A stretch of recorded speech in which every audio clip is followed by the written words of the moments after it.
ಹರೇ ರಾಮ. ಇಂದ್ರನ ವಿಷಯ ಅಡಕೆಗೆ ಕೊಳೆ ರೋಗ. ಅದು ಪ್ರತಿಯೊಬ್ಬನು ಜಂಬರಲ್ಲೆಲ್ಲ ಸಿಕ್ಕಿಪ್ಪ ಹೇಳುದೆ ಎನ್ನ ತೋಟ ಇಡೀ ಹೊತ್ತು ಅಡಕೆಗೆ ಕೊಳೆ ರೋಗವೆಂದೋಳಿ ಹೇಳದ್ದು ತುಂಬ ಕಮ್ಮಿ ಜನಕ್ಕಷ್ಟೇ.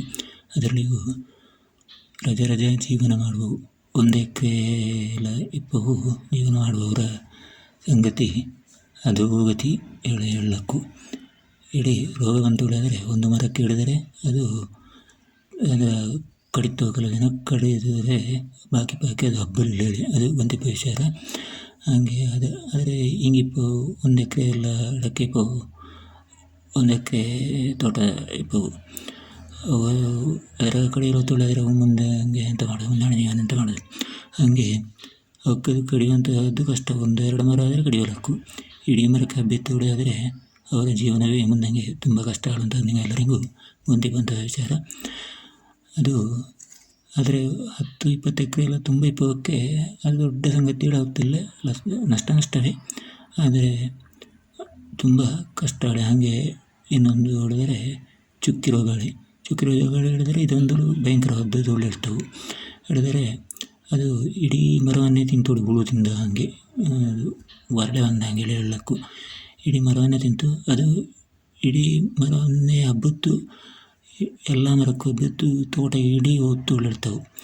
ತೋಟ ಇಡೀ ಹೋದರೆ ಅದು ಮತ್ತೆ ಪುನಃ ಹೊಸ ಜಾಗ ತೆಗೆದು ಅದು ಸಣ್ಣ ಸಣ್ಣ ಸಸಿಗಳ ನೆಟ್ಟು ಅದು ಮತ್ತೆ ಮೇಲೆ ಬಪ್ಪ ಹಾಗೆ ಆ ರೀತಿಯ ಅವಸ್ಥೆ ಅದರದ್ದು.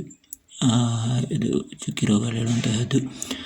ಅದು ಬಂದರೆ ಮತ್ತೆ ಪಕ್ಕಕ್ಕೆ ಕೂತಲ್ಲಿ ಇರ್ತವೆ. ಹಾಗೆ ಚುಕ್ಕಿ ರೋಗವೂ ಇದ್ದು ಇನ್ನೊಂದೆಡೆಯಿಂದ ಈ ರೀತಿ ಕೊಳೆ ರೋಗವೂ ಇದ್ದು ಅದು ಸಿಕ್ಕಾಪಟ್ಟೆ ಮಳೆ ಈ ವರ್ಷ ಬರಕಾದ ಸಮಯದಲ್ಲಿ ಬರದೆ ಬಾರದ ಸಮಯದಲ್ಲಿ ಬಂದು ಹೇಳಿದರೆ ಮೇ ತಿಂಗಳಲ್ಲೇ ಮಳೆ ಬಂದು ಮತ್ತೆ ಬಿಟ್ಟಿದಲ್ಲಿ ಹೇಳಕ್ಕೂ ಮತ್ತು ನಿರಂತರವಾಗಿ ಮಳೆ ಬಂದುಕೊಂಡಿತ್ತು. ಹಾಗೆ ಕೃಷಿಕರು ಅಡಕೆಗೆ ಮದ್ದು ಬಿಡಲಿ ಹೇಳಿ ಕಾದುಕೊಂಡಿದ್ದು ಬಿಸಿಲಿಗೆ ಬೇಕಾಗಿ. ಆದರೆ ಬಿಸಿಲು ಕಾಯುವಂಥದ್ದು ಭಾರಿ ಅಪರೂಪವೇ ಆಗಿಕೊಂಡಿತ್ತು. ಇಷ್ಟರವರೆಗೆ ಈ ರೀತಿಯ ಮಳೆ ಬಂದಿಲ್ಲ ಹೇಳಿ ಹಿರಿಯರು ಅದೇ ಹೇಳುವುದು ಈಗ. ಹಾಗೆ ಕಾದುಕೊಂಡಿದ್ದು ಪ್ರಯೋಜನ ಇಲ್ಲ. ಒಂದೆರಡು ದಿನ ಅಡಿಯಲ್ಲಿ ಬಿಸಿಲು ಬಂದುಕೊಂಡಿದ್ದರೂ ನಮಗೆ ಅಡಕೆಗೆ ಮದ್ದು ಒಳ್ಳೆ ಗೊಂತಿಪ್ಪು ಎಳಿಪ್ಪಂಥದ್ದು ನಾವೇ ಕೃಷಿಕರೇ ಎಳಿಪ್ಪಂಥದ್ದು ಭಾರಿ ಕಮ್ಮಿ ಹೇಳಕ್ಕೂ. ನಮಗೆ ಆಳುಗಳೇ ಬೇಕಾಗಿತ್ತು. ಅವಕ್ಕೆ ಫೋನ್ ಮಾಡಿದರೆ ಎಲ್ಲ ಬರ್ಪೇಲೆ ಹೇಳೋದು, ಎಲ್ಲ ಬತ್ತವಿಲ್ಲ, ನಾಳೆ ಬತ್ತೇಳಿ ಹೇಳೋದು ಮಾತ್ರ. ಒಂದು ವಾರಗಳಿಗೆ ಕೋಳೆಲ್ಲ ಆ ರೀತಿಯ ಉತ್ತರಾಂಗ ಎಲ್ಲ ಬತ್ತು. ಯಾನೂ ಬಿಸಿ ಒಳ್ಳೆ ಹೇಳಿ ನಮಗೆ ಉದೇ ಬಿಸಿ ಅವರ ಕೆಲಸಗಳಲ್ಲಿ. ಹಾಗೆ ಆ ರೀತಿಯಲ್ಲಿ ಅದು ದಿನ ಮುಂದೆ ಓಡುವಾಗ ಮತ್ತೆ ಪುನಃ ಮಳೆ ಶುರುವಾಯಿತು. ಹಾಗೆ ಮಳೆ ಬಂದು ಈಗ ಮಳೆ ಬಿಟ್ಟಿದ್ದು. ಹಾಗೆ ಈಗ ಮಳೆ ಬಿಟ್ಟಿರುವುದೇ 1 ಅಡಕೆ ಪೂರ ಹೋಯ್ದು ಹಾಳಾಯಿತು ಹೇಳಕ್ಕೂ. ಇನ್ನೀಗ ಪುನಃ ಇದು ಸಿಂಗಾರ ಬಿಟ್ಟು ಅದು ಸಣ್ಣಕ್ಕೆ ಬಿಟ್ಟಪ್ಪ ಶುರುವಾದಪ್ಪಗಳೇ ಅದಕ್ಕೆ ಮದ್ದು ಬಿಟ್ಟರೆ ಇನ್ನಾಡ್ತಾದರೂ ಉಳಿಗಳು ಹೇಳುವಂತಹ ಲಾಭ ಇದ್ದೋಳೆ ಹೇಳುವಂತಹದ್ದು. ಆದರೆ ಅವಳು ಹೇಳುವಂಥದ್ದು ಹಾಗೆ ಎಂಕು ಬುರ್ಸೋತಿಜ್ಜಿ ಇನಿವರಿಯಾದ ಯಾನು ಅವಳು ಒಳ್ಳೆ ಮೂಲೊಳ್ಳೆ ಒಂಜಾರು ಕರಿಯಾಡುವಳೆ ಹಾಗೆ ಹೇಳಿಪ್ಪ. ಹಿಂಗೆ ಪುನಃ ಇದು ನಾವು ಅರ್ಧಕಾಯಿ ನಮಗೆ ಅವೇ ಹೇಗಷ್ಟೇ ಅಡುಗೆ ಮದ್ದು ಬಿಡಲೆ.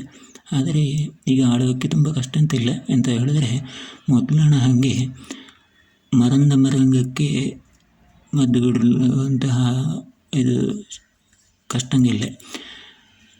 ಮೊದಲು ಒಂದು ಮರ ಕತ್ತಿದರೆ 3-4 ಮರಕ್ಕೆ ಬಿಡಲಾಗೊಂಡಿತ್ತು. ಮತ್ತೆ ಮರಕ್ಕೆ ಹತ್ತುವಂಥದ್ದು ಹಾಗೆ ಮದ್ದು ಬಿಟ್ಟುಕೊಂಡು ಹೋಗ್ಬೋದು. ಆದರೆ ಈಗ ಮರ ಹತ್ತುವ ಕೆಲಸವೇ ಇಲ್ಲ. ಎಲ್ಲ ಸೌಕರ್ಯ ಹಂಗೆ ಬೈಂದು ಹೇಳಿದರೆ ದೊಡ್ಡ ಕೊಕ್ಕೆ ಬೈಂದು ಕೆಳಂದಲೇ ಮದ್ದು ಬಿಡುವ ಹಾಗೆ ಅಡಕ್ಕೆ ಬುಡಕ್ಕೆ ಹೋಗಿ ಆ ಮದ್ದು ಬೀಳ್ತು. ಹಂಗೆ ಲಾಯಕ ಮದ್ದು ಹಿಡಿತು. ದೂರಂದ ಬಿಡೋದಲ್ಲ, ಹತ್ತರಂದಲೇ ಹೋಗಿ ಅದು ಬಿಡ್ತು. ನಾವು ಹೆಂಗೆ ಅಡಕ್ಕೆ ಕೊಯ್ತು ತಾಗಿಸಿ ಕೆಳ ಕೊಯ್ತು ಹಾಗೆ ಆ ಅಡಕ್ಕೆ ಸುತ್ತು ಮದ್ದು ಬೀಳ್ತು.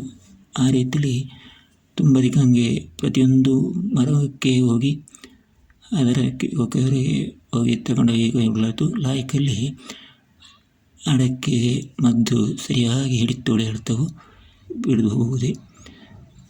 ಹಾಗೆ ಈ ರೀತಿಯಲ್ಲಿ ಅಡಕೆ ಮದ್ದು ಬಿಡಲಾಗುತ್ತು ಸೌಕರ್ಯಂಗಿದ್ದು, ಆದರೆ ಒಂದೊಂದು ಸೌಕರ್ಯ ಒಪ್ಪಾಗ ಈ ಸೈಡಲ್ಲಿ ಅಸೌಕರ್ಯಗಳು ಹೊತ್ತು ತೊಂದರೆಗಳು ಹೊತ್ತು ಅದೇ ಆಳುಗಳೇ ಮುಖ್ಯವಾಗಿ ಬೇಕಾದಂಥದ್ದು.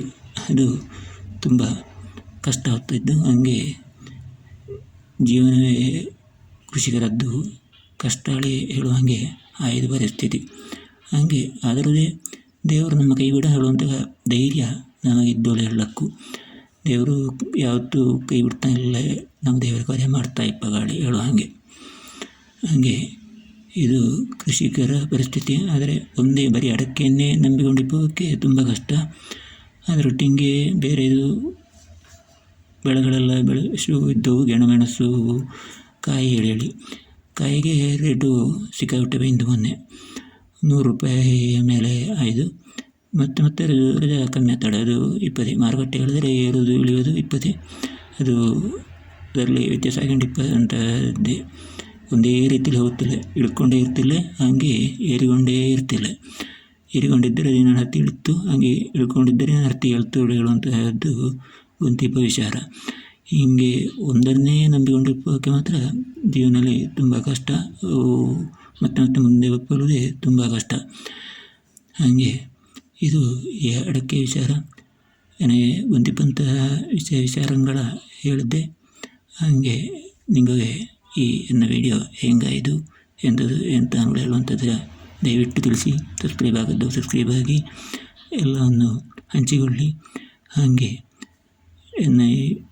ಯಾರವ ತಿಳ್ಕೊಂಬಲೆ ದಿನನಿತ್ಯ ಇದರ ನೋಡಿಯಲೇ ಹೇಳಿ ಸಂತೋಷವನ್ನು ಹೇಳ್ತಾ ಇನ್ನು ಈ ಸಣ್ಣ ಅಡಕೆಯ ಬಗ್ಗೆಯ ವಿಚಾರ ಇಲ್ಲಿಯೇ ನಿಲ್ಲಿಸುತ್ತೆ. ಎಲ್ಲರಿಗೂ ಹರೇ ರಾಮ.